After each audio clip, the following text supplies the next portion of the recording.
Those are some good numbers. They really are. Why do you think it's so that they haven't done it already? What kind of inertia elements are in place that are stopping this? Is it just technophobia? Is it a case of cost? Is it a case of inertia by people? Because being a project manager in the technical field, I know how hard it is for people to accept change, especially if you are the quote-unquote power user in your area. You know your systems absolutely, and everybody comes to you when things go bad, when things go wrong, or they don't know. And it's very hard to say, oh, we're throwing all that away and you have to learn this one. I think there's two things that are inhibiting it. The first one is the legislature.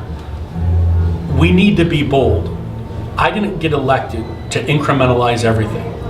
If I go back to that, we haven't reformed our government. We've done a lot of great things in the past 2 years. We made a couple mistakes as well, because no one's perfect.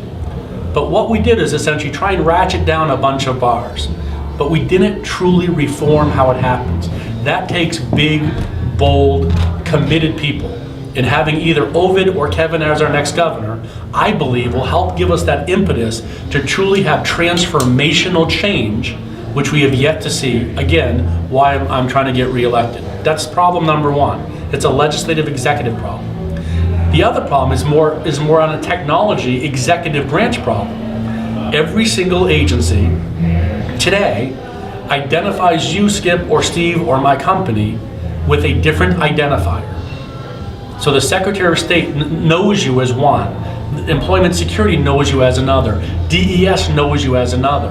And that, at its core, really creates each individual silo in each hierarchy of each agency. Because if you control the identifier, you can't share it.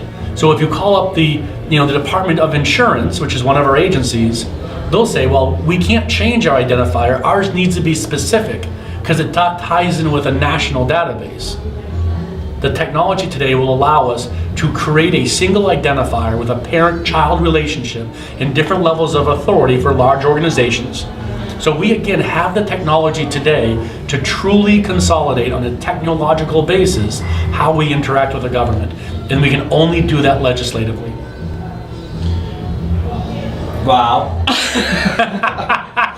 It's Keep looking at me for a question and I'm just like, wow. Because we do this every day. I mean, I wake up and I start my day with coffee and politics in New Hampshire, and I go to bed at night. Before I go to bed at night, that's my bedtime story, and I work in the middle of that. And so, there's so much to do and so much to see and so much to hear, but never drilled down to the details.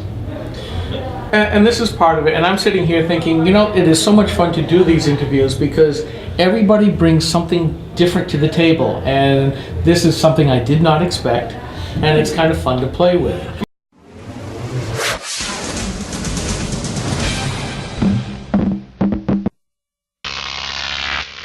GrokTV.